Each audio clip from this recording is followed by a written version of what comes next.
Hello বন্ধুরা, তো আমি চলে এসেছি। দেখো, মা ছিন্নমস্তক যেখানে পড়েছিল আমাদের কালী মায়ের, তো সেখানটায় এসেছি। আর অনেকক্ষণ লাইনে দাঁড়ানোর পর ফাইনালি গাইস মন্দির এখানে প্রায় 2 ঘন্টার লাইনের পর আমরা এসে পৌঁছিয়েছি।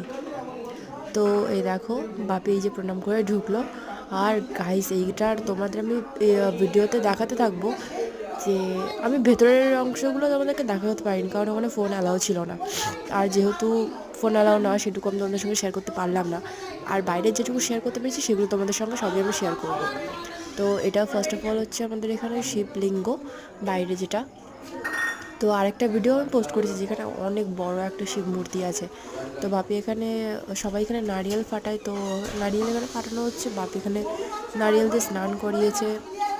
আর এখানে পান্ডাগুলো কি বলবো গাইস, মানে কী বলবো, একটা করে ফোঁটা দিচ্ছে আর 10 টাকা করে নিচ্ছে। আবার বলছে কি 10 টাকায় পুজো হয়, ঠাকুর মশাই মানে টাকা দিয়ে, এদের যেন টাকাতেই পুজো। আমি যে কটা জায়গায় প্রায় গেছি না, সব কটা জায়গাতেই প্রায় এরকমই দেখেছি, যদি টাকা ছাড়া বেশি, মানে যদি কম টাকা দাও না, তো এই পণ্ডিত যা পান্ডা থাকে এদের মুখগুলো হপ হয়ে যায়। আর যারা যারা এই ছিন্নমস্তকে এখানে আসছে তাদের সবাইকে একটা কথা বলে দিই, এখানে কিন্তু সন্ধ্যের পর মানে 5টার পর পুরো এরিয়াটাই ফাঁকা হয়ে যায়, পুরো নিস্তব্ধ। আর আমরা তো বাসে এসেছি, অনেকেই আছি, সেই জন্য আমরা রাত 11টার সময় বেরোবো। তো অতটা চাপ নেই। আর এই যে দেখো আমার পাপা কোলে, ওকে একটু ঠাকুরের মাথার সঙ্গে একটু মাথা ঠেকিয়ে দিলাম। যাই হোক, অনেক শান্তি পেলাম পুজো দিয়ে মনে।